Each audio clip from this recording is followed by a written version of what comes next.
예수님의 재림과 왕국 시리즈를 공부해 보도록 하겠습니다. 오늘은 약속된 왕국 보상에 대해서 살펴보려고 합니다. 본문은 마태복음인데요.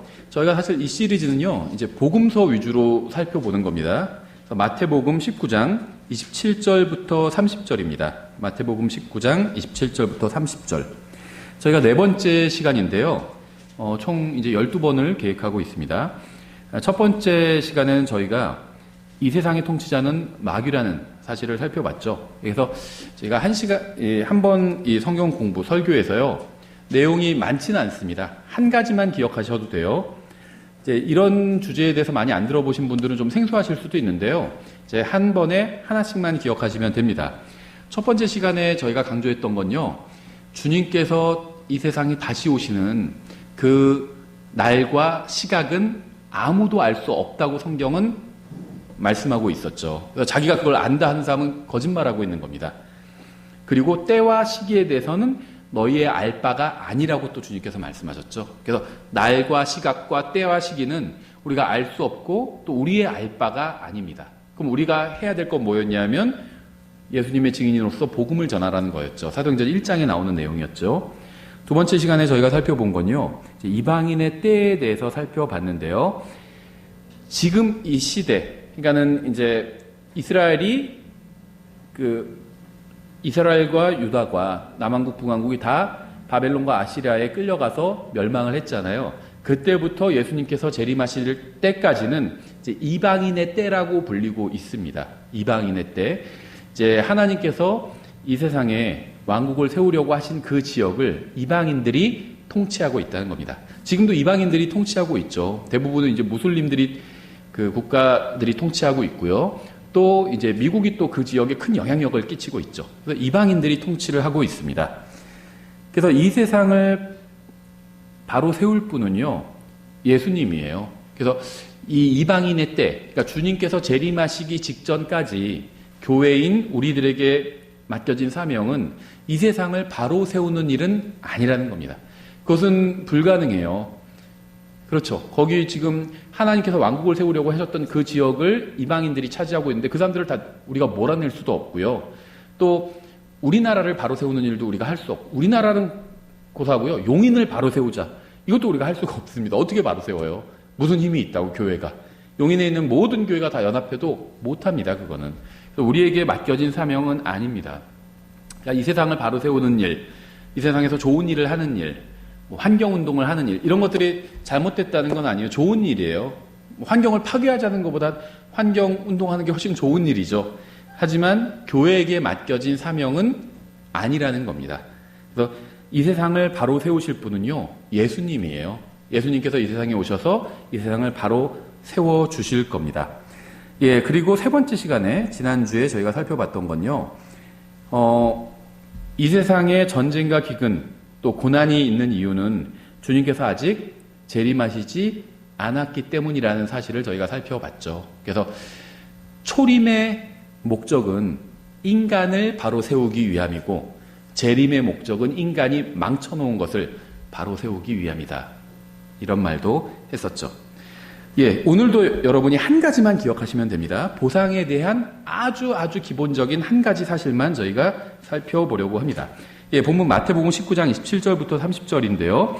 제가 받들어 읽겠습니다. 19장 27절.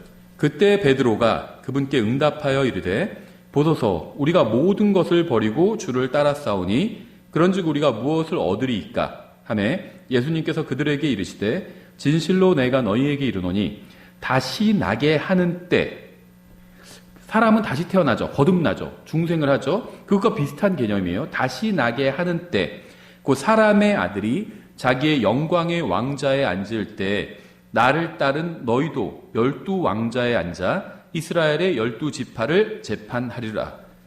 또 내 이름으로 인해 집이나 형제나 자매나 아버지나 어머니나 아내나 자녀나 토지를 버린 모든 자는, 이 말의 의미도 잘 아셔야 돼요. 이거 오해하는 사람들도 있어요. 그래서 막 집에서 주님 잘 섬기려면 가출해야 된다, 이렇게 생각하는 사람도 있습니다. 근데 그런 말이 아니에요. 나중에 제가 설명해 드릴게요. 100배를 받고 또 영존하는 생명을 상속받으리라. 그러나 처음인 자들 중에 많은 자들이 마지막이 되고 마지막인 자들이 처음이 되리라. 성경은 많은 곳에서 예수님께서 다시 오신다고 확실하게 말씀하고 있습니다. 그래서 우리는 예수님께서 이 세상에 다시 오실 것을 믿고 있는 거죠. 먼저 잠깐 기도하겠습니다. 하나님 아버지, 주님의 말씀에 능력을 더해 주셔서 이 말씀으로 인해 저희가 더 나은 그리스도인이 될 수 있도록 도와주시기 원합니다. 예수님의 이름으로 기도드렸습니다. 아멘. 베드로가요, 여기서 이제 주님께 질문을 드리고요. 주님께서 이제 그 질문에 대한 답, 또과 관련된 또 이야기들을 하시고 있죠. 우리가 모든 것을 버리고 주를 따라싸우니 그런즉 우리가 무엇을 얻으리까? 이렇게 예수님께 여쭈었습니다. 이거는 정당한 질문인 것 같아요. 주님을 섬기기 위해서 모든 걸 버렸어요. 그러니까 이제 우리가 그럼 이제 뭘 얻게 되겠습니까? 이렇게 묻는 거죠. 나쁜 질문은 아니고요. 예수님께서도 나쁜 질문이다 이렇게 책망하지 않았습니다. 어디 그렇게 음흉한 마음으로 나를 따랐더냐 이렇게 책망하지 않으셨어요. 그래서 주님께서 대답하시면서 굉장히 중요한 말씀을 하셨는데요. 먼저 주님께서는 자신이 영광의 왕자에 앉게 될 것이라고 말씀하셨습니다. 이 왕자는요, 예루살렘에 있는 다윗의 왕자예요. 또 주님께서는요, 사도들도 12왕자에 앉아서 이스라엘의 12지파를 심판하게 될 것이라고 말씀하셨습니다. 사도들도 왕좌에 앉게 돼요. 그렇죠. 그래서 계시록 1장에서도요, 예수님을 왕들의 왕이라고 부르시는데요. 거기서 말하는 왕들은 성도들을 말하는 겁니다. 사도들을 말하고 또 성도들을 말하는 거예요. 예수님 밑에 왕들이 있어요. 그 왕들 중에서 또 왕이시라는 거죠. 그래서 그런데 이제 이스라엘의 이 지금 영광의 왕자에 앉으시는 건요, 당연히 재림 이후의 상황을 말씀하고 있는 거죠. 먼저 재림하셔서 그 다음에는 왕자에 앉으셔서 재판하시고 통치하실 겁니다. 그런데 사도들이 12왕자에 앉게 될 것이라고 말씀을 하고 있어요. 그러니까 이 말의 의미는 뭐냐면요. 12왕자에 앉아서 이스라엘의 12지파를 재판할 거다 이렇게 말씀하셨죠. 그러니까 재림하신 이후에도 민족적인 정체성이 그대로 있게 된다는 겁니다.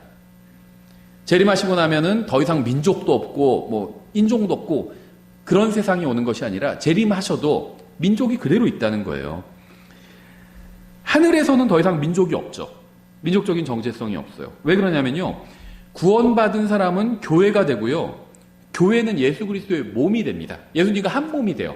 그래서 한국 사람이나 중국 사람이나 민족은 다르지만 구원받으면 예수님과 함께 한 몸이 되는 겁니다. 그렇죠. 동양 사람, 유럽 사람, 또 아프리카 사람, 민족도 다르고 인종도 다르지만 구원받으면 예수님의 몸으로 흡수가 돼요. 그래서 예수님과 한 몸이 되고요. 예수님과 하나의 민족이 됩니다. 그래서 성경은요. 교회를 하나의 민족이라고 말씀하고 있어요. 거룩한 민족이라고 말씀하고 있습니다. 교회가 하나의 민족이에요. 그러니까 하늘나라의 민족이 없습니다. 하나의 민족이에요. 근데 이 지상에는요. 주님께서 다시 오셔도 여전히 민족이 있다는 겁니다. 그래서 12사도가 이스라엘 민족을 재판하게 됩니다. 하나의 사도가 하나의 지파를 맡아서 재판한다는 건요. 통치한다는 거예요. 권력을 가지고 있다는 거죠. 통치한다는 겁니다. 그래서 이 이스라엘 출신인 12사도는 하늘이 아닌 지상에서 12왕자에 앉아서 이스라엘 12지파를 심판할 것입니다. 그래서 이 문맥은요. 하늘나라의 이야기가 아니라는 겁니다. 셋째 하늘 이야기가 아니에요. 이 지상에 관한 얘기입니다. 셋째 하늘엔 민족이 없어요. 지상에는 민족이 그대로 있습니다. 재림하셔도요. 예수님께서 초림하셨을 때에는 왕자에 앉지 않으셨습니다. 그렇죠? 12사도도 왕자에 앉아서 이스라엘 지파를 심판한 적이 없어요. 주님께서 본문에서 하신 말씀은요. 초림에 관한 말씀이 아니라 재림에 관한 말씀임을 우리가 분명히 알 수 있죠. 왕국, 왕좌 이런 말이 나오면 이건 다 재림과 관련된 말씀이에요. 성경은요. 이 다시 태어남이란 말을요. 두 가지 의미로 사용하고 있습니다. 그러니까 영어로는 이제 리제너레이션이에요. 다시 태어남. 이 말을 두 가지 의미로 또 두 가지 대상에게 사용하고 있는데요. 먼저 사람한테 사용하고 있죠. 디도서 3장 5절이죠. 그분께서 우리를 구원하시되 우리가 행한 의로운 행위로 하지 아니하고 오직 자신의 긍휼에 따라 다시 태어남의 씻음과 성령님의 새롭게 하심으로 하셨고, 그러니까 죄인이 예수 그리스도를 자신의 구원자로 받아들이면 다시 태어남의 씻음과 성령님의 새롭게 하심을 통해서 구원하신다. 이렇게 말씀하고 있는 거죠. 그래서 요한복음 3장에서는 사람이 반드시 다시 태어나야 된다. 이렇게 강조하고 있고요. 성경이 말씀하시는 다시 태어남은요. 육체에 관한 것이 아니라 영적인 거죠. 육체는 다시 태어날 수가 없어요. 그래서 니고데모가 엄마 뱃속에 들어갔다 다시 나오냐 이렇게 예수님께 여쭈니까 예수님 그건 아니다 이렇게 말씀하신 거죠. 육체적인 것이 아니라 다시 태어남은 영적인 것이고 성령님에 의해서 다시 태어나야 된다 이렇게 말씀하고 있어요. 구원받지 않은 사람도요 그 안에 영이 있습니다. 근데 구원받는 순간 영이 다시 태어나는 거예요. 육체는 다시 태어날 수가 없어요. 육체의 특징이 다시 태어날 수가 없습니다. 그렇죠? 근데 영은 다시 태어날 수가 있어요. 그러니까 육체와 영이 완전히 특징이 다른 겁니다. 예수님께서는요 죄인들의 구원자이실 뿐만 아니라 하늘과 땅의 창조자이기도 하십니다. 그러니까 예수님은요 사람들을 구원하시는 분이에요. 구원자이기 때문에. 근데 예수님의 또 다른 직책은 창조자예요. 근데 지금 이 세상은요 사람들만 망가진 게 아니라 이 세상도 망가졌잖아요. 그렇죠? 그래서 예수님은요 사람들도 바르게 고쳐주시고 세상도 바르게 고쳐주실 필요가 있었다는 겁니다. 그래서 그러니까 골로새서 1장, 요한복음 1장, 뭐 창세기, 로마서 이런 말씀들을 보면요 예수님이 창조자 하나님이라는 사실을 분명히 알 수 있어요. 그래서 성경에 의하면 이 세상의 모든 것을 창조하신 분은 예수님입니다. 분명히. 근데 로마서 8장에 의하면 현재 하늘과 땅은 인간의 타락으로 말미암아서 끔찍한 고통을 당하고 있어요. 그래서 이 창조물이 신음하고 있다고 성경은 표현하고 있습니다. 신음하고 있다고. 막 대자연이 무슨 막 아름답고 우리가 봤을 때는 좋은 것 같은데 인간의 죄악으로 인해서 창조물이 신음하고 있대요. 요즘 그 전염병으로 인해서 유튜브엔 그 전염병이라고 해야 되더라고요. 그 이름을 부르면 안 되더라고요. 그 전염병으로 인해서요. 사람들이 사회적 거리두기하고 밖에 잘 안 나가잖아요. 저희도 저희 가족 거의 다 집에만 있거든요. 잘 안 나가요, 밖에. 요즘은 이제 날씨 좋아서 좀 나가긴 하지만 잘 안 나가잖아요. 그 공장도 지금은 슬슬 가동되지만 몇 달 동안 멈춰 있었잖아요. 그래서 지금 환경은 오히려 더 좋아졌다고 하더라고요.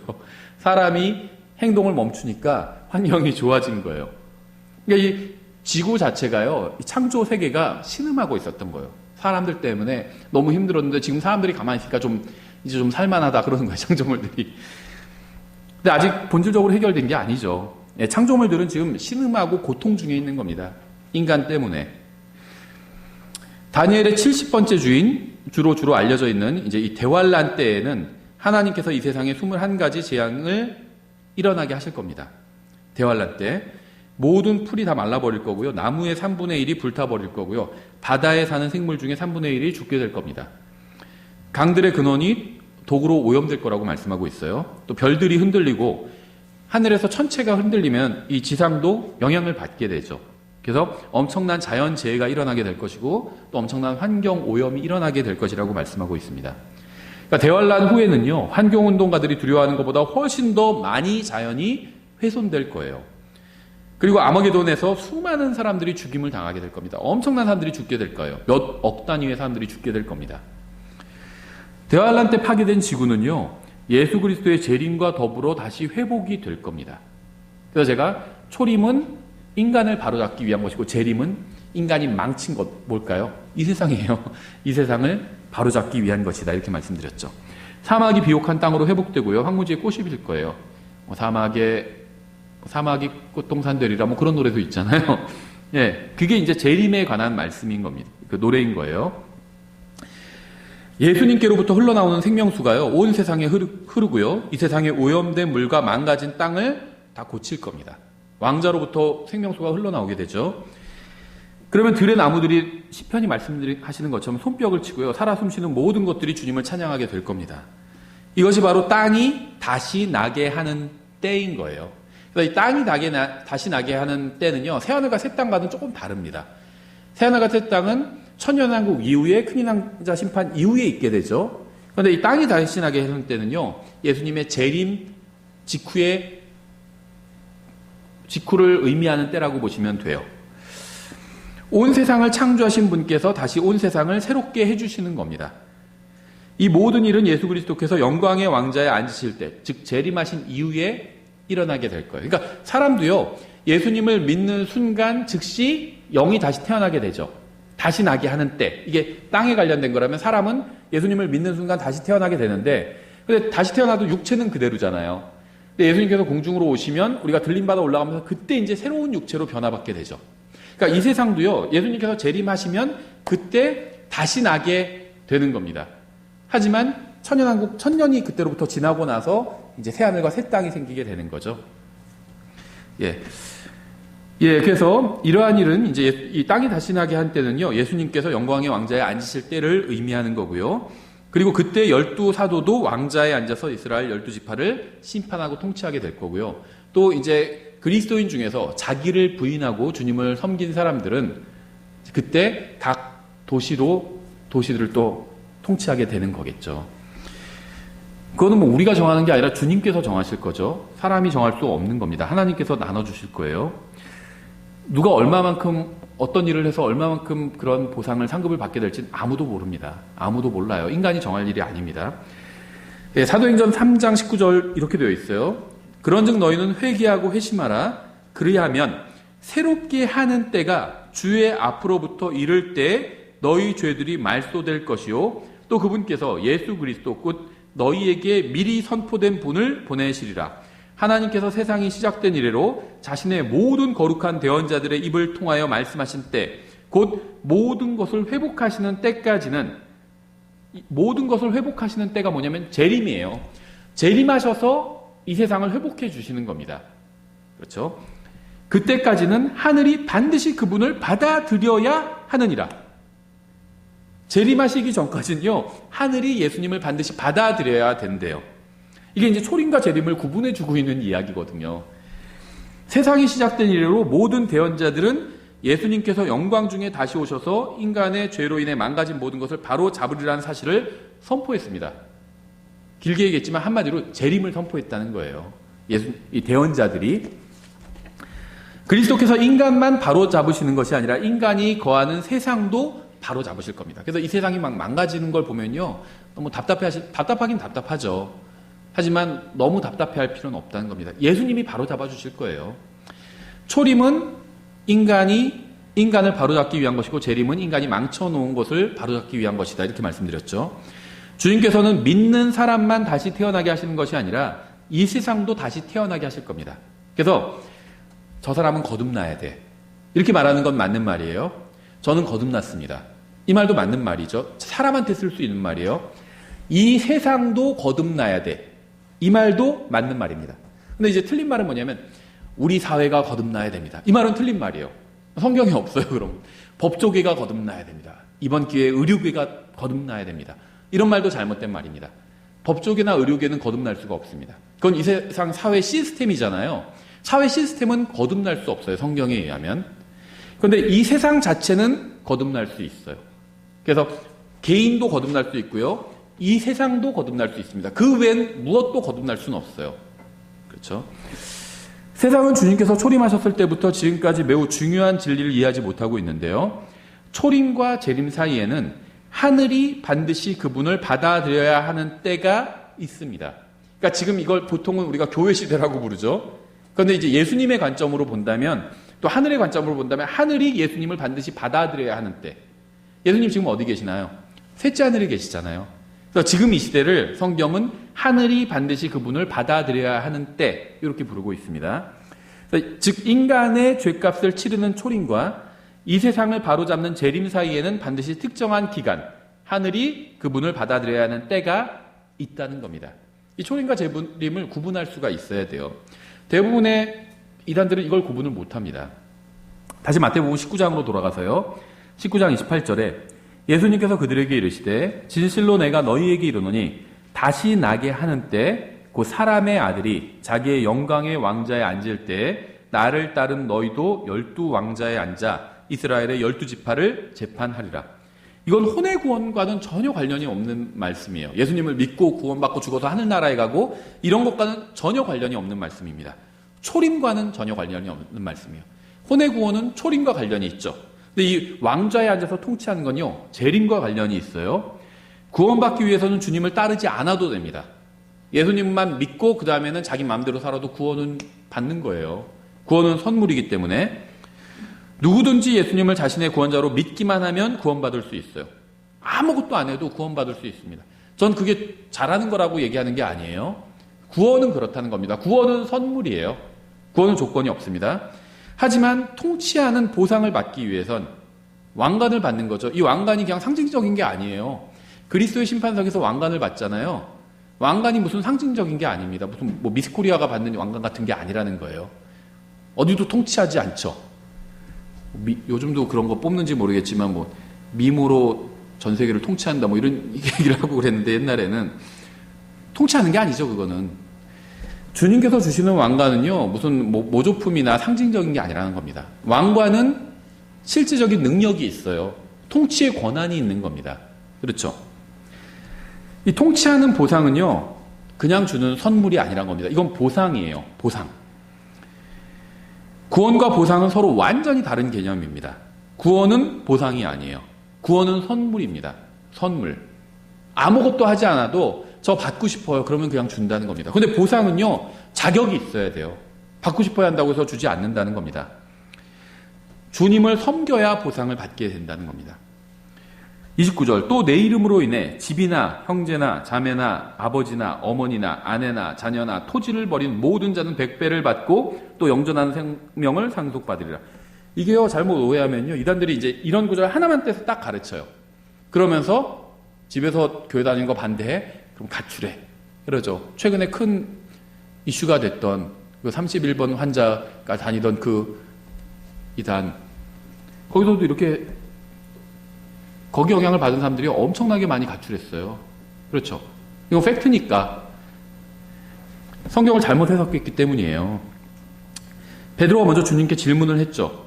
그런데요, 베드로의 아내의 어머니, 성경 그렇게 부르고 있어요. 장모죠. 근데 장모라고 표현 안 해요. 베드로의 아내의 어머니라고 표현하고 있어요. 왜냐면 머더인로라고 하면 장모도 되지만 양어머니도 될 수도 있죠. 카톨릭에서는요, 이게 베드로의 장모가 아니라고 주장해요. 그래서 성경은요, 베드로의 장모라고 해도 되는데 그렇게 안 하고 아내의 어머니라고 주장합니다. 베드로 아내가 있었다는 거예요. 카톨릭은 베드로 아내 없었다고 주장하죠. 베드로의 아내의 어머니가 열병을 앓은 적이 있었습니다. 예수님께서는 베드로의 집으로 가서 그녀를 고쳐주셨어요. 그러니까 베드로의 아내의 어머니가 장모님이 아프시니까 베드로 집에 모셨던 거죠. 그래서 베드로의 그 장모를 고쳐주기 위해서 예수님께서 베드로의 집으로 가서 베드로의 장모를 고쳐주신 거죠. 베드로는 주님을 따르기 위해서 주님께서 부름을 받아서 사도가 되는 순간, 부름을 받았잖아요, 먼저. 처음에 만났을 때 부름을 받았을 때 바로 다 버리고 주님을 따랐죠. 그래서 베드로가 그 얘기를 한 거죠. 내가 집도 다 버려, 모든 걸 다 버리고 주님을 따랐습니다. 그 얘기를 한 거죠. 주님께서 네가 그거 언제 버렸냐 이렇게 말씀하신 적 없어요. 인정해 주셨습니다. 그런데 베드로 그게 먼저 있었던 일이고 그 다음에 베드로의 장모가 아파서 베드로의 집으로 주님께서 가셔서 고쳐주신 건 그 다음에 있었던 일이에요. 근데 베드로는 집을 버렸지만 여전히 집을 가지고 있었어요. 그렇죠. 베드로는 예수님을 따르기 위해서 아내를 버렸지만 여전히 아내가 있었습니다. 아내의 어머니라고 하잖아요. 전 부인의 어머니를 고쳐주셨더라 이렇게 돼 있지 않아요? 이혼하고 나간 게 아니에요. 아내 그대로 있었습니다. 그러니까 주님께서 우리에게 요구하시는 건요. 주님의 제자가 되기 위해서 가출을 하라거나 가족을 버려라 이런 말씀을 하신 게 아니라는 겁니다. 주님께서 원하시는 건요. 가족이나 집을 핑계로 주님을 따를 수 없다고 변명하지 말라는 거예요. 직장을 핑계로 주님의 제자가 될 수 없다고 변명하지 말라는 겁니다. 주님께서 요구하시는 것은 이 세상에서 살기 위해서 일상적인 생활을 하지 말라는 것이 아니에요. 주님께서 원하시는 건요. 그러한 것에 매여 살지 말라는 겁니다. 그게 첫 번째 자리를 차지하지 말라는 거예요. 주님께서 원하시는 것은 모든 소유물을 버리고 모든 인간관계를 청산하라는 것이 아니라 주님을 첫째 자리에 두라는 거예요. 우리 집사람 때문에 주님 섬길 수가 없습니다. 이러지 말라는 겁니다. 우리 집 때문에 주님 섬길 수 없습니다. 이러지 말라는 거예요. 집을 완전히 버리고 막 가출하고 이런 말씀을 하신 적이 없어요. 주님께서는. 이 세상에서 먹고 살기 위해서 해야 하는 일도 중요하죠. 하지만 그 일을 핑계로 주님을 섬기는 일을 게을리하지는 말라는 겁니다. 그러니까 사업이 적당히 잘 되는 건 좋은 것 같아요. 그렇죠? 근데 사업이 너무 잘 되는 건 저는 오히려 안 좋은 일이라고 생각합니다. 너무 잘 되면요, 성경 읽을 시간도 없어요. 와서 경배 드릴 시간도 없습니다. 사업해야 되니까. 적당히 잘 되는 게 좋은 것 같아요. 너무 잘 되면 자기가 거기서 이제 커트를 할 수 있어야 돼요. 아, 이거 사업이 너무 잘 되는데 내가 주님을 섬길 시간도 없겠다. 커트를 할 수가 있어야 됩니다. 그렇죠? 우리가 자신을 부인하고 주님을 섬기는 일을 게을리하지 않으면요, 주님께서 재림하실 때 충분한 보상을 받게 될 것입니다. 물론 우리는 그리스도인으로서 가정에 충실해야 돼요. 성경은 자기 가족 식구들도 한마디로 식구들을 먹여 살리지 않으면은 불신자보다 더 악한 자라고 말씀하고 있죠. 가족을 내팽개쳐도 된다. 이렇게 말씀하신 적이 한 번도 없어요. 남편과 아내로서 해야 될 일이 있고요. 아이들을 주님의 말씀과 훈계로 양육해야 됩니다. 기본적인 거예요. 해야 됩니다. 하지만 이러한 일을 핑계로 복음을 전하고 주님의 말씀을 전하는 일을 게을리해서는 안 된다는 거예요. 그러면 아무런 보상도 받지 못하게 된다는 겁니다. 마태복음 20장 1절에 이렇게 되어 있어요. 하늘의 왕국은 이제 하늘의 왕국 나오면 이거는 재림에 관한 문맥이란 걸 알 수 있겠죠. 마태복음만 나와요. 하늘의 왕국은. 하나님의 왕국은 주로 교회와 관련된 이야기라고 이해하시면 돼요. 하늘의 왕국은 재림과 관련된 이야기입니다. 하늘의 왕국은 마치 품꾼들을 고용하여 자기 포도원에 들여보내려고 아침 일찍 나간 사람 곧 집주인과 같으니라. 자, 예전에 성경 공부하는 방법에 대해서도 우리 얘기할 때 말씀을 드렸었는데요. 성경에서 비유가 나오면 한 가지 진리를 가르치기 위해서 주님께서 지어내신 이야기라고 보시면 됩니다. 이게 비유예요. 지어낸 이야기. 이 지금 하는 이야기는요, 실제로 있었던 일이 아니라 주님께서 지어낸 이야기예요. 어떤 진리를 설명해 줘야 되는데 사람들이 이해를 잘 못하니까 예를 들기 위해서 지어낸 이야기입니다. 근데 부자와 나사로 이야기는 지어낸 이야기가 아니에요. 비유가 아닙니다. 그래서 100%다 그런 건 아닌데 99%는요. 사람 이름이 나오면 그거는 비유가 아닐 확률이 굉장히 높아요. 성경에서. 나사로라는 이름이 나오잖아요. 부자는 이름이 안 나오죠. 나사로는 구원받았기 때문에 이름이 나온 거예요. 근데 구원받지 않은 사람은요. 내가 너희를 알지 못한다고 말씀하셨죠. 이름이 안 나와요. 성경에. 잘은 안 나와요. 다 그런 건 아니지만. 그래서 부자와 나사로 이야기는 비유가 아닙니다. 실제 있었던 일이고요. 지금 나오는 이 포도원 비유는 비유예요. 이건 실제 있었던 일이 아니에요. 주님께서 한 가지 진리를 가르치기 위해서 지어내신 이야기입니다. 이런 것과 같아요. 아이한테 이제 용돈을 주고 비상금을 줬어요. 그래서 엄마 아빠가 없을 때 네가 너무 배고프면 학교 끝나고 오다가 중국집 가서 짜장면 사 먹어. 이렇게 얘기를 했어요. 그럼 이거는 하나의 비유죠. 그럼 어떤 중국집이요? 예를 들면 이런 거 구체적으로 물어볼 필요가 없어요. 그냥 배고프면 가서 거기서 사 먹어라. 이런 얘기입니다. 배고프면 오다가 빵 사 먹어. 이렇게 했는데 어떤 빵 사 먹어야 돼요? 얼마짜리 빵? 어떤 회사에서 나온 빵? 이렇게 물을 필요가 없다는 겁니다. 배고프면 뭔가 먹으라는 거예요. 하나의 그냥 이야기죠. 이야기. 그런 식으로 이해해야 됩니다. 그래서 비유를 막 하나하나 풀려고 그러면요. 이상해져요. 이상해집니다. 제일 대표적인 게 열처녀 비유예요. 열처녀 비유를 막 종말론 가르치는 사람 다 풀고 있어요. 그래서 교리가 막 이상해지고 있어요. 열처녀 비유는요. 앞뒤로 그 비유의 시작과 끝에 그 비유의 목적이 나와요. 아무도 주인이 언제 올지 신랑이 언제 올지 알지 못하니까 깨어있으라는 게 열처녀 비유의 핵심입니다. 아무도 그날을 알지 못하니까 깨어있으라. 이게 비유에서 가르치고자 하는 건데 그날이 언제인지 막 계산해요. 그날을 모르니까 깨어있으라고 한 건데 그날을 알면 깨어있을 필요가 없죠. 모르니까 깨어있으라는 거예요. 근데 비유를 억지로 해석하면요 이상해집니다. 열처녀가 누구고 그 다음에 뭐 거기서 기름을 막 사고 팔았잖아요. 기름은 성령님을 상징하는데 사고 파니까 성령님을 사고 파는 게 되고 이상해져요. 그래서 비유는 그렇게 막 하나하나 풀면 안 됩니다. 비유는 목적을 생각해야 돼요. 이 포도원 비유도 목적이 있습니다. 하나하나 풀 필요가 없어요. 목적이 있어요. 여기서 말씀하시는 왕국은요. 예수님께서 다시 오셔서 이 세상에 세우실 물리적인 왕국을 의미합니다. 2절 그가 하루에 1데나리온씩 주기로 품꾼들과 합의하여 그들을 자기 포도원에 들여보내고 이렇게 말씀하고 있죠. 일꾼들은 1데나리온의 급여를 주인에게 약속받았습니다. 하지만 나중에 그들은 약속된 대로 1데나리온을 받은 후에 굉장히 실망하면서 주인을 원망하는 장면이 나오죠. 3절 또 3시쯤에 나가서 시장에서 놀고 서 있는 다른 자들을 보고는 그들에게 이르되 너희도 포도원에 들어가라. 내가 너에게 무엇이든 정당한 것을 주리라 하매 그들이 자기들의 길로 가니라. 그가 6시와 9시쯤에 나가서 그와 같이 하고 또 11시쯤에 나가서 놀고 서 있는 다른 자들을 보고는 그들에게 이르되 너희는 어찌하여 온종일 여기서 놀고 서 있느냐 하매 그들이 그에게 이르되 아무도 우리를 고용하지 아니하였기 때문이니이다 하니 그가 그들에게 이르되 너희는 포도원에 들어가라. 무엇이든 정당한 것을 너희가 받으리라 하니라. 이렇게 저녁이 되매 포도원 주인이 자기 청지기에게 이르되 품꾼들을 불러 마지막에 온 자로부터 시작하여 처음에 온 자까지 그들에게 품삯을 주라 하니 11시쯤에 고용된 자들이 와서 각각 1데나리온씩 받으니라. 그러나 처음에 온 자들이 와서 자기들이 더 받을 줄 알았는데 자기들도 마찬가지로 각각 1데나리온씩 받았으므로 주님께서 모든 사람에게 약속된 대로 1데나리온씩 주셨습니다. 약속하신 대로 그대로 주셨죠. 근데 문제는요, 자기가 더 받을 줄 알고 있었던 사람들이었어요. 주님께서는 자신의 말씀에 따라서 보상을 주시는 분이죠. 미리 약속한 그대로 행하셨습니다. 그렇죠? 근데 이 사람들은요, 주님께서 약속하지 않으신 무엇인가를 더 주실 것이라고 생각한 거예요. 그렇죠? 주님께서는요, 자신이 더 받을 것이라고 착각하고 있는 사람들의 생각에 따라서 보상을 주지는 않으실 겁니다. 우리도 이런 착각할 때 있어요. 내가 이 정도 했으니까 주님께서 뭐 이런 건 주시겠지. 내가 이렇게 교회도 열심히 하고 예를 들면 헌금도 많이 했으니까 주님께서 이번에 우리 사업을 좀 잘 되게 해주시겠지. 성경엔 그런 약속이 없어요. 자기가 그냥 착각한 거예요. 내가 이만큼 헌금했는데, 이만큼 성경을 읽었는데, 이만큼 복음을 전했고, 내가 몇 명한테 복음을 전해서 구원받게 했는데, 그러니까 주님께서 내가 하는 어떤 일에 더 그 일이 잘 되게 해주시겠지. 그건 자기 착각이에요. 주님께서는 그런 약속을 해주신 적이 없어요. 그렇죠? 그러니까 주님께서는요, 사람들의 생각이 아닌 자신의 약속의 말씀에 따라서 보상을 주실 겁니다. 그렇죠?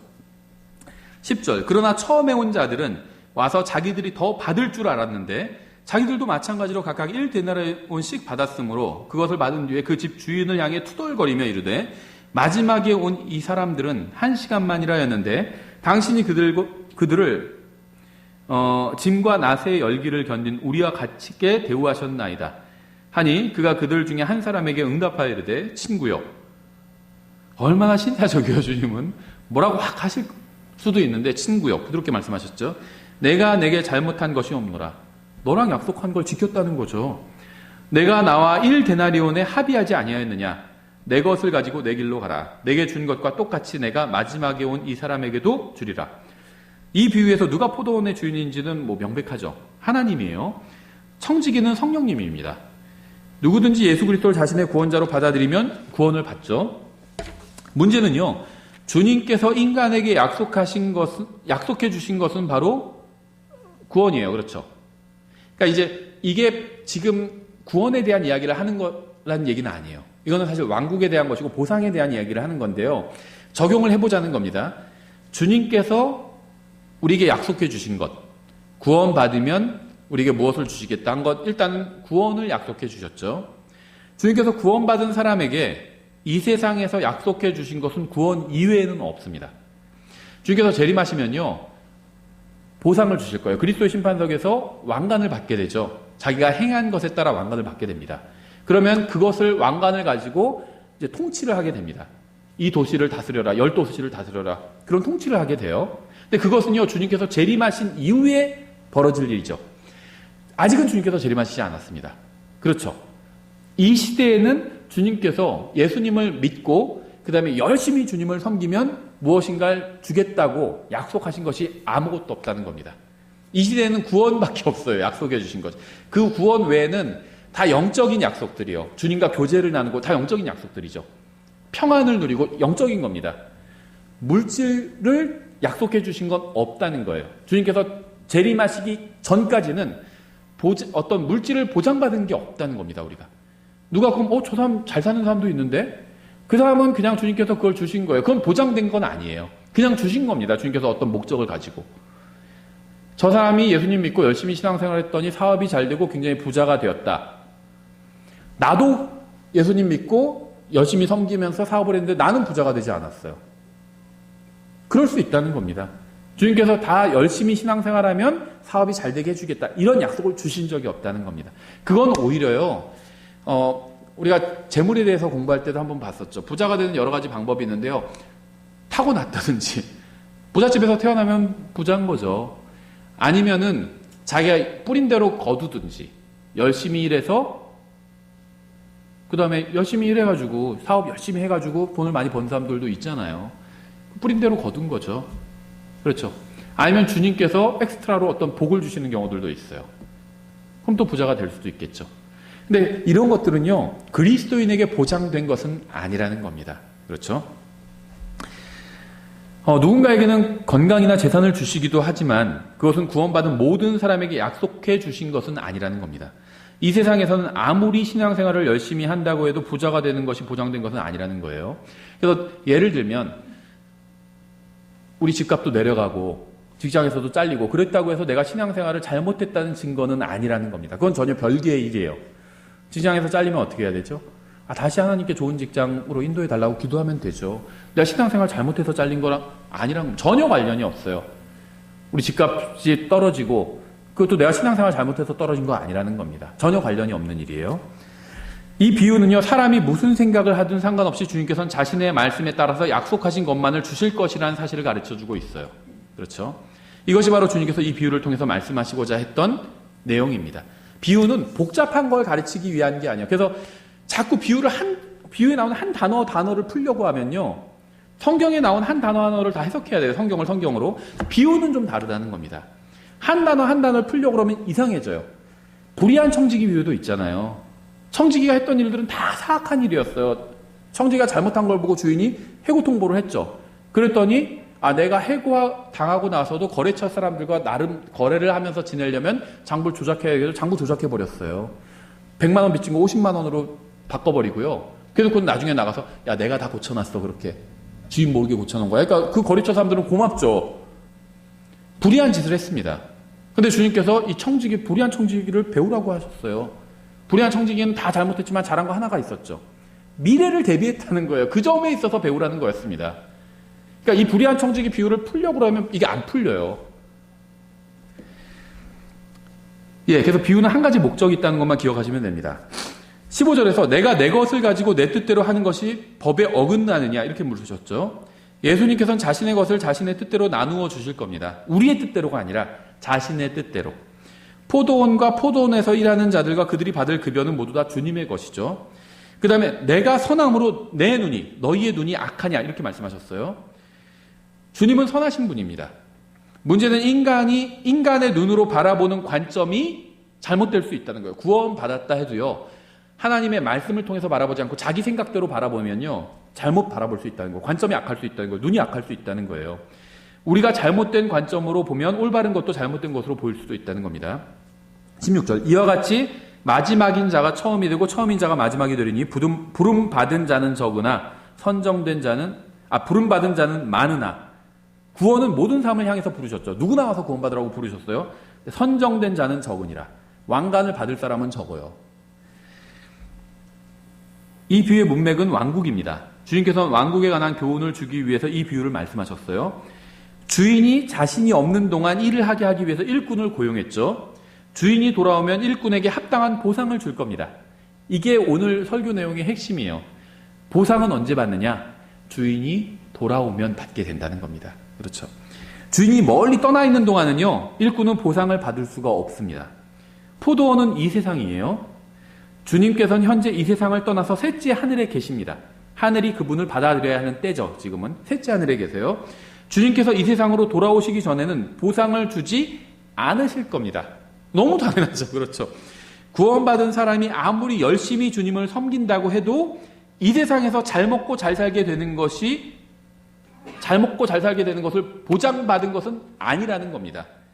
그래서 예수님께서 다시 오시면 각 사람의 행위에 따라 보상을 주시겠다는 약속의 말씀을 주신 거예요. 우리는 이 비유를 통해서요, 왕국에서의 보상에 관한 아주 중요하고 기본적인 사실을 배울 수 있는데요. 주님께서는 인간의 생각이나 인간의 바람이 아닌 자신의 말씀에 따라서 보상을 주실 겁니다. 이게 첫 번째죠. 주님의 말씀에 따라서 성경에 기록된 그대로 보상을 주실 거예요. 또한 주님께서 이 세상으로 돌아오기 전에는 누구도 보상을 받을 수가 없다는 겁니다. 주님께서는 아직 이 세상으로 돌아오지 않으셨어요. 지금은 보상을 받을 때가 아니라 일하는 때라는 겁니다. 그래서 내가 열심히 주님을 섬겼는데 지난 30년 동안 신앙생활을 열심히 했어요, 정말.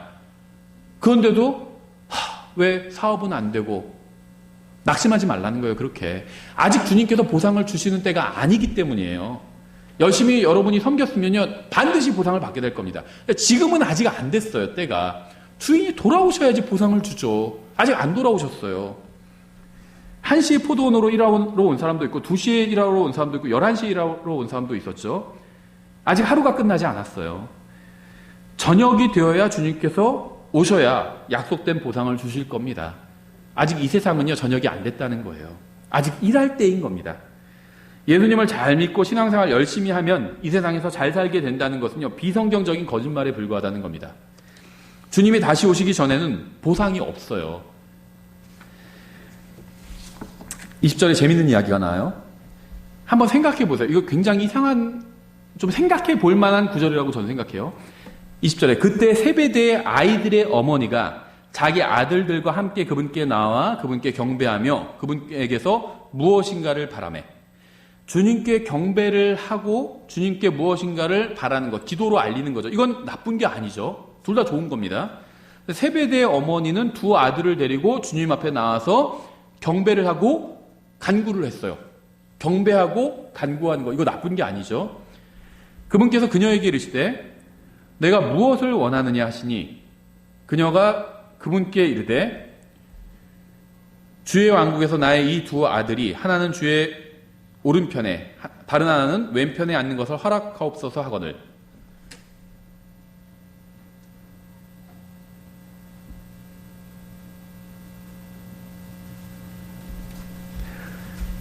죄송합니다. 실시간으로 하시는 분들이, 이게 오늘 자꾸 끊어지네요. 방금 굉장히 재밌는 얘기 했는데 실시간으로 하시는 분은 못 드셨죠? 네. 오셔야 될 수 있어요. 재밌는 얘기. 예, 그분께서 그녀에게 이르시되 내가 무엇을 원하니 하시니 그녀가 그분께 이르되 주의 왕국에서 나의 이 두 아들이 하나는 주의 오른편에 다른 하나는 왼편에 앉는 것을 허락하옵소서 하거늘. 문맥은 왕국에 관한 거죠, 계속. 근데 한번 생각해 보세요. 여러분, 이 세베대의 어머니가, 이 세베대의 아들들의 어머니죠. 그러니까 요한과 야고보의 어머니예요. 이 주님께 구한 것들에 관해서 어떤 생각이 드시나요? 저도 이제 설교를 준비하면서 한번 진지하게 생각해 봤어요. 옛날 성경을 읽을 때는 진지하게 많이 생각은 안 해봤었어요. 근데 설교를 준비하면서 가만히 생각해보니까 좀 이상해요. 요한과 야고보의 어머니가 와서 주님께 베드로와 함께 이너서클이었죠. 아주 수제자 그룹이었어요. 12명의 제자 중에서 다시 3명의 제자였죠. 요한과 야고보와 베드로는. 요한과 야고보의 어머니가 와서 구한 거예요. 우리 아들들이 주님께서 왕좌에 앉으실 때 하나는 주님의 왼편에 하나는 오른편에 앉게 해달라고 구했습니다. 어떤 것 같아요? 잘한 것 같아요? 못한 것 같아요? 훌륭한 어머니 같아요? 안 훌륭한 어머니 같아요? 전 예전에 성경을 읽을 때는요, 이 어머니가 욕심으로 인해서 잘못된 것들을 구한다고 생각했습니다. 와, 욕심 봐라. 자기 아들들을 주님 양옆에 앉게 해달라는 거잖아요. 그러니까 열 제자가 이걸 듣고 막 화가 났죠, 다. 말도 안 돼. 지금 뭐 하고 있는 거예요? 아주머니 하면서 막 얘기했겠죠. 근데 우리가 이 여자를 비판하기 전에요, 우리는 주님께 무엇을 구하고 있는지 한번 돌아볼 필요가 있어요. 우리는 우리 아이들이 어떻게 되게 해달라고 주님께 간구를 하나요? 이 어머니는요, 주님의 왕국에서 자기 아들들이 높은 자리를 앉게 해달라고 구했습니다. 이 세상에서 잘 먹고 잘 살고 잘 나가게 해달라고 구한 게 아니에요. 그렇죠? 주님의 왕국에서 우리 아이들이 큰 사람이 될 수 있도록, 훌륭한 사람이 될 수 있게 해달라고 이렇게 구한 겁니다. 그렇죠? 대부분의 그리스도인 어머니들은요, 자녀들이 이 세상에서 잘 먹고 잘 살게 해달라고 간구합니다. 기도의 내용, 자녀를 위해서 기도하는 내용을 쫙 요약해보면 한마디로 그거예요. 이 세상에서 잘 먹고 잘 살게 해주십시오. 이거 구하는 거예요. 교회들마다 뭐 이해는 하지만, 뭐 수능철이 되면 막 교회에서도 무슨 100일 기도 막 그런 거예요. 새벽 기도. 30일 기도 이런 거 합니다. 그 다음에 수능 잘 보게 해달라면 뭐 기도회를 열기도 해요. 생각하면 되게 이상한 거거든요. 뿌린 대로 거두는 거예요. 내가 뿌린 것보다 더 거두게 해주십시오. 이거 잘못된 겁니다. 열심히 공부했으면 잘 보겠죠, 시험을. 열심히 공부 안 했으면 못 봐야죠. 그게 하나님의 법이에요. 열심히 공부 안 했지만 잘 보게 해주십시오. 이건요, 하나님께서 금지하시는 거예요. 뿌리지 않아놓고 거두게 해주십시오. 일은 안 해놓고 요번에 돈 많이 벌게 해주십시오. 이건 잘못된 거죠. 사업을 열심히 하고 일을 열심히 했어요. 그리고 이게 잘 되게 해달라면 말이 되죠, 그거는. 아무것도 열심히 안 해놓고는 그냥 많이 벌게 해달라는 건 그건 잘못된 거죠. 하나님의 법칙과 어긋나는 거예요. 하나님께서 이 세상에 만들어 놓은 법칙은 뿌린 대로 거두게 하시는 거죠. 이 세베대 아들들의 어머니는요, 주님께 그렇게 이상한 걸 구한 것 같지는 않아요. 그렇죠? 우리가 이 세상에서 대부분 물질적인 것을 구하고 우리 자식들 이 세상에서 잘 되게 해달라고 구하는데 그거보다 훨씬 나은 것 같아요. 그렇지 않나요? 어쩌면 이러한 간구에 비하면 그러니까 우리가 대부분의 그리스도인 어머니들이 구하는 것, 그리스도인들이 구하는 것에 비하면 이 야고보와 요한의 어머니는 이 세상에 있는 평균적인 그리스도인 어머니들보다 훨씬 더 영적인 것 같기도 합니다. 자신의 아들들을 주님의 왕국에서 주님의 양쪽 옆에 앉게 해달라는 간구는요, 어떤 면에서 굉장히 영적인 간구처럼 보이기도 합니다. 이 어머니의 기도는 물질적인 것이 아닌 영적인 것이었어요. 하지만 이어지는 구절로 인해서 우리는 이 어머니가 무엇인가 잘못된 기도를 했다는 사실은 알 수 있어요. 주님께서 뭐라고 하셨잖아요. 그렇죠? 22절 예수님께서 응답하여 이르시되 너희가 구하는 것을 너희가 알지 못하는도다. 내가 마실 잔을 너희가 마실 수 있으며 내가 나를 잠기게 한 그 침례로 침례를 받을 수 있느냐 하시니 그들이 그분께 이르되 우리가 할 수 있나이다 하매 이 세베대의 어머니의 문제는 세베대 아이들의 어머니의 문제는요 자신이 무엇을 구하는지 모르고 있었다는 겁니다. 이게 문제였어요. 그녀의 아들들도 자신들이 무엇을 구하는지도 모르고 있었습니다. 23절 그분께서 그들에게 이르시되 너희가 참으로 내 잔을 마시고 나를 잠기게 한 그 침례로 침례를 받으려니와 여기서 말하는 침례는 죽음을 의미하는 겁니다. 내 오른편과 내 왼편에 앉는 것은 내가 줄 것이 아니니라. 이건요 지금 그래 그럼 너희들 내 양쪽에 앉아라 이렇게 결정할 문제가 아니라는 겁니다. 주님을 섬겨야죠. 그거는 어떤 자리에 앉게 왕국에서 어떤 자리에 앉게 되느냐는 주님을 얼마만큼 섬기느냐에 따른 거예요. 그냥 주님께 잘 막 백 써가지고 앉을 수 있는 자리가 아니라는 겁니다. 주님께서 그렇게 하지 않으실 거예요. 아무리 친하다고 해도요 주님께서 그냥 어떤 자리를 덜컥 내주지 않으실 겁니다. 그건 우리가 행한 대로 주님을 얼마나 섬겼는지에 따라서 주실 겁니다. 이거를 모르고 잘못 구한 거죠. 영적인 걸 구한 건 잘 구한 거지만 이런 걸 모르고 그냥 한마디로 백 써서 친하니까 요한은 예수님의 가장 사랑받는 제자였잖아요. 가장 친한 사람이었어요. 예수님과. 친하니까 한 자리 달라는 거였어요. 그게 잘못된 거죠. 그 자리에 앉고 싶으면요 열심히 하라는 거예요. 주님을 열심히 섬기라는 겁니다. 친하다고 해서 주지 않으시겠다는 거예요. 다만 내 아버지께서 누구를 위해 그것을 예비하셨든지 그것이 그들을 받을 것이니라 하시니라. 그 10명이 그것을 듣고 두 형제에게 분개하거늘 공정하게 경쟁해서 자리에 앉는 게 아니라 백 써서 앉으려고 했으니까 분개한 거죠.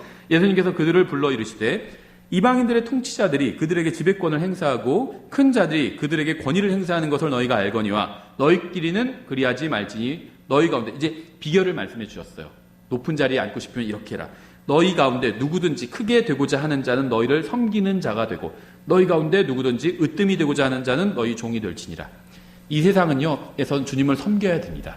그래야지 보상을 받을 수 있다는 거죠. 주님께서 이 세상에 세우실 왕국에서 보상을 받으려면 주님께서 돌아오시기 전에 주님을 섬겨야 합니다. 이제 좀 정리를 해보겠습니다. 제자들은 왕국에 관한 자세한 것들은 이해하지 못했지만 주님께서 이 세상에 왕국을 세우실 것이라는 사실은 이해하고 있었어요. 왕국에 대해서 자세히 몰랐습니다. 근데 왕국을 세우신구나. 그러면 우리도 한 자리 주세요. 이렇게 요구했던 거죠. 왕국에 관해서 큰 개념은 이해했어요. 제자들은 왕국에 관한 많은 것을 이해하지 못했지만 주님께서 이 세상에서 영광의 왕자에 앉아서 통치하실 것은 이해했습니다. 또 주님의 왕자 외에 주님의 통치를 보좌할 다른 왕자들도 있다는 사실도 이해했어요. 그래서 그럼 우리도 좋은 왕자 하나씩 주세요. 이런 요구를 했던 거죠. 마태복음 19장과 20장은요. 모두 왕국에 관해서 말씀하고 있고요. 예수 그리스도의 재림이 없이는 해석이 불가능합니다. 왜 이런 말씀을 드리냐면요. 주님께서 재림하지 않으실 것이다 이렇게 주장하는 사람들도 있어요. 성경에 나오는 천년왕국은 이 세상이 다 기독교화되면 얼마나 좋겠어요. 다 그리스도인이 되고요. 다 훌륭한 그리스도인이 되면 얼마나 살기 좋겠어요. 그렇죠? 그걸 말하고 있는 거다. 주님께서 실제적으로 무슨 유치하게 무슨 구름을 타고 오시고 무슨 말을 타고 오시고 아직도 성경을 그렇게 이해하면 그거는 잘못된 거죠. 이렇게 얘기하는 사람들이 있어요. 특히 우리나라는 이런 분들이 훨씬 더 많아요. 이 실제적인 재림 성경 그렇게 해석하는 게 아니야. 이렇게 얘기하시는 분들 많아요. 근데 예수님의 재림을 빼면요. 이게 다 이해가 될 수가 없다는 거예요. 그럼 이 사람들은 무슨 얘기를 하고 있는 거예요, 지금? 그렇죠? 왕자를 주십시오. 그랬다면 만약에 일반적으로 기독교에서 하는 말이 맞다면 우리나라 한국 기독교에서 주로 그렇게 얘기하거든요. 진짜 재림하시는 것이 아니라 그냥 좋은 세상이 된다는 거야. 다 예수님의 그 십자가 정신, 다른 사람을 위해서 자기를 희생하는 그 십자가 정신대로 살면 이 세상이 좋은 세상이 된다는 거야. 무슨 실제로 무슨 주님이 와서 무슨 왕자에 앉으시고 무슨 흰말을 타고 오시고 이건 아니야. 이렇게 가르치거든요. 근데 그런 게 사실, 그 사람들의 주장이 사실이라면요. 왕자에 앉게 해달라고 할 때 예수님께서 야, 이거 비유적인 거야. 다 무슨 왕자야. 이렇게 말씀하셨어야죠. 그렇게 말씀하지 않으시고 그 왕자가 있는 건 사실인데 거기에 앉을 거는 내가 지금 결정하는 게 아니라 아버지께서 너희들이 얼마나 하나님을 제대로 섬기는지를 보고 결정해 주실 거다. 이렇게 말씀하셨잖아요. 주님의 재림이 없으면 이게 다 해석이 안 된다는 겁니다. 그렇죠?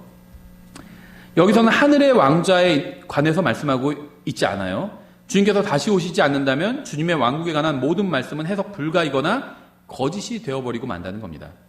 요한과 야고보의 어머니가 놓친 것이 무엇이었을까요?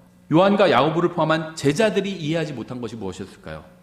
17절에 이렇게 되어 있어요. 예수님께서 예루살렘으로 올라가실 때 길에서 12제자를 따로 데려다가 그들에게 이르시되 보라 우리가 예루살렘으로 올라가노니 사람의 아들이 배반을 당해 수제사장들과 서기관들에게 넘겨짐에 그들이 그를 정죄하여 죽게 하고 이방인들에게 넘겨주어 그를 조롱하고 채찍질하고 십자가에 못 박게 할 것이요 셋째 날에 그가 다시 일어나리라 하시니라.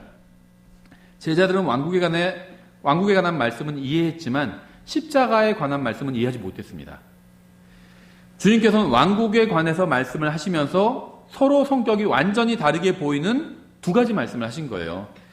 예를 들면 19장 28절에 예수님께서 그들에게 이르시되 진실로 내가 너희에게 이르노니 다시 나게 하는 때 곧 사람의 아들이 자기의 영광의 왕자에 앉을 때에 나를 따른 너희도 12왕자에 앉아 이스라엘 12지파를 재판하리라. 이 말씀을 우리가 방금 20장에서 읽은 말씀 20장 18절과 비교해 보세요. 보라 우리가 예루살렘으로 올라오노니 사람의 아들이 배반을 당해 수제사장들과 서기관들에게 넘겨짐에 그들이 그를 정죄하여 죽게 하고 이방인들에게 넘겨짐에 그를 조롱하고 채찍질하고 십자가에 못 박게 할 것이요 셋째 날에 그가 다시 일어나리라 하시니라. 주님께서 이렇게 십자가와 영광, 초림과 재림에 관한 말씀을 번갈아서 하시니까 제자들이 완전히 혼란에 빠져버린 겁니다. 이런 식으로 대화를 나눈 거예요. 주님 계획이 무엇입니까 주님? 내가 왕자에 앉아서 통치하는 것이 계획이다. 너희도 왕자에 앉아서 나와 함께 통치하게 될 것이다. 이게 말씀하시니까 제자들이 와 대단합니다. 다른 계획이 또 있나요? 그러니까 나는 사람들에게 배반과 조롱과 채찍질을 당하고 십자가에 못 박혀 죽을 것이다. 이렇게 말씀하신 거예요. 그러니까 제자들은 이게 대체 주님께서 무슨 말씀을 하시는지 이해를 못한 겁니다. 여러분이 이 입장이었어도 마찬가지였을 거예요. 초림과 재림이 있다는 사실을 알지 못한다면 주님의 말씀은 혼란 그 자체입니다. 우리는 알고 있죠. 초림과 재림이 있다는 걸 알고 있어서 혼란스럽지 않아요. 아 이건 재림에 대한 거, 아 이건 초림에 대한 거 이해하는데 제자들은 몰랐어요. 그래서 왕자에 앉아서 통치하신다고 했다가 또 배반당해서 죽임을 당하신다고 했다가 상반되는 이야기잖아요. 혼란스러웠던 겁니다. 고난과 죽음과 십자가에 관한 말씀은 초림에 관한 말씀이에요. 근데 지금은요 초림의 영향 하래에 있는 세상입니다. 이 세상은. 그러니까 그리스도인들에게도요 통치가 아니라 고난, 죽음, 십자가, 어려움 이런 게 해당되는 시기라는 거예요. 왕자와 왕국과 통치에 관한 말씀은 재림에 관한 말씀입니다. 이건 재림하셔야 이제 시작되는 일들이에요. 주님의 재림을 믿지 않는다면 혼란에 빠지거나 성경을 이해할 수 없게 됩니다. 주님께서는 2000년 전에 인간의 몸을 입고 이 세상에 오셔서 예루살렘에서 고난을 받으시고 십자가에 못 박혀 죽으셨습니다. 주님께서는 앞으로 이 세상에 다시 오셔서 예루살렘에서 영광의 왕자에 앉아서 온 세상을 통치하실 거예요. 이러한 사실을 이해할 수 없다면요 성경에서 많은 것을 이해하지 못하게 됩니다. 우리는 주님을 열심히 섬기다가 이 세상에서 겪는 어려움으로 인해서 실망하고 낙심할 때가 있어요. 저도 열심히 주님을 나름대로 섬긴다고 생각하는데 그러니까 이제 제가 하나님 말씀에 비춰보면 부족하다는 건 알죠. 근데 다른 어떤 사람보다는 열심히 섬긴 것 같아요. 근데 그 사람은 점점 뭔가 잘 돼요, 더. 저는 잘 안 돼요. 그럴 때가 있지 않나요? 낙심이 돼요. 여러분도 그럴 때 있지 않나요? 어떤 분 그런 얘기 하실 때도 있어요. 자기가 예전에 개혁 성경을 쓸 때 사업이 잘 됐대요. 근데 성경 문제에 대해서 알고 나서 바른 성경, 킹제임 성경을 쓰고부터 사업이 다 안 되기 시작한대요. 근데 아무리 비교해봐도 이게 킹제임 성경이 맞다는 생각이 드는데, 자기 신앙 양심상. 근데 왜 사업은 더 잘 안 되는지 모르겠다는 거예요. 막 갈등이 생긴대요. 돌아가야 되나 막 그러고. 그럴 때 있지 않으세요? 열심히 섬기는데 어려움이 생겨요, 자꾸. 막 실망이 되고 낙담이 될 때가 있죠.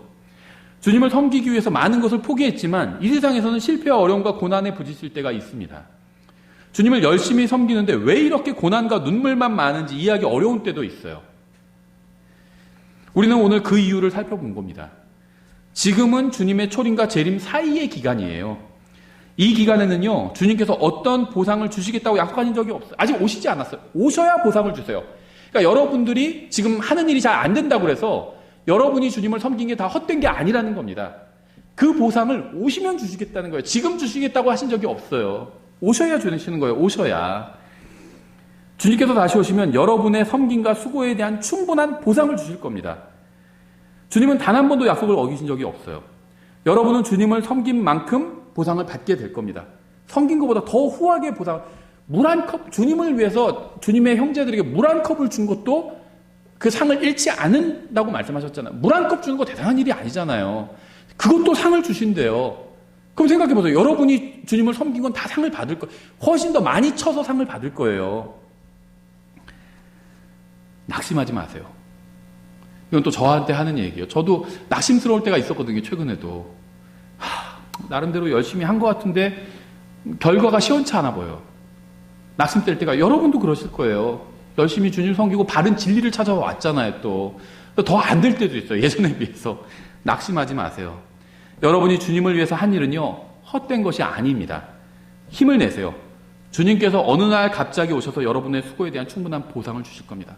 다만 한 가지만 기억하시면 돼요. 아직은 주님께서 오시지 않았어요. 따라서 아직은 보상을 주시는 시기가 아니라는 겁니다. 그래서 이상하게 여기지 마세요. 열심히 섬겼는데 왜 이 모양이지? 아직 주님께서 보상을 주시는 때가 아니에요. 이때가 끝나면 이제 보상을 주실 겁니다. 이게 오늘 여러분이 기억하셔야 될 한 가지 내용입니다. 기도하겠습니다. 하나님 아버지, 저에게 성경을 주셔서 감사합니다. 저희가 주님의 말씀을 정확하게 이해할 수 있도록 도와주시기 원합니다. 저희가 주님을 섬기다가 지치거나 낙심하지 않도록 말씀을 통해서 저희 마음에 위로와 힘을 더해 주시기 원합니다. 주님께서 다시 오셔서